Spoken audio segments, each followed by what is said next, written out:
Hello, this is Greg Strange with the latest in our series of IoD vidcasts on the economic outlook. And with me is Graeme Leach, Chief Economist at the Institute. Well, Graeme, after the events of the past month, is it quite that bad? No, it's not.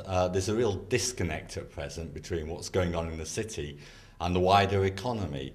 In the city, we've got newspaper headlines and indeed lots of city figures saying that it's the worst financial crisis in 20 years. And yet out there in the wider economy, if you look at the August inflation report from the Bank of England, then I, along with a number of commentators, felt that that was signalling the next rise in interest rates to be up, not down, because although the economy had slowed because of interest rate rises over the past 18 months, it still hadn't slowed enough, and so we needed higher interest rates. So there's a real disconnect between what's going on out there in the real economy, where activity remains fairly robust, and clearly the story emerging from the city. So what's the key question as far as you're concerned? I think the key question is how the city and the wider economy reconnect. And I think there are three possibilities here. The first is that the crisis in the city either fails to improve or indeed worsens. And in those circumstances, we really do begin to look towards maybe the possibilities of a credit crunch, where companies and households find it much more difficult to borrow or can only borrow at a much higher price.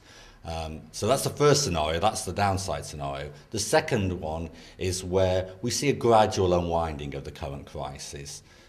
Sentiment gradually improves in the city, we begin to clarify exactly where the debt is, who's most exposed, and it all appears much more manageable. In other words, in that scenario, the city sort of reconnects with the wider economy.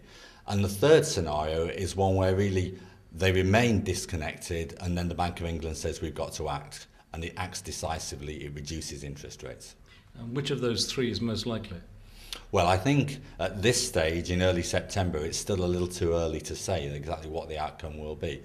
But I'm an optimist. If we look at the financial sector, if we look at what's going on Wall Street or in the city, then you look at the FTSE 100, it's only 2.5% down on the end July level. The S&P 500's less than that, about 0.5% down, and corporate bond prices have been fairly steady. So I think that's the wider financial audience saying, look, the fundamentals here aren't as bad. Yes, we do have a debt problem which needs to be addressed, but it's not quite that bad.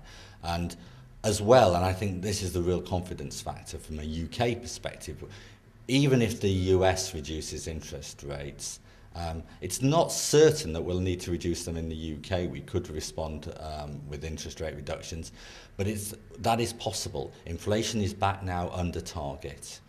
The August inflation figure was below 2%, so it gives the Bank of England some scope for reducing interest rates if they think the wider economy needs it. In other words, if things take a further step down in the city, then the bank will judge that expectations in the wider economy will have reduced as well, and therefore there's the possibility and the latitude to reduce interest rates. So that's the good news. The good news in all this is that there is room for manoeuvre out there. We're not boxed into a corner.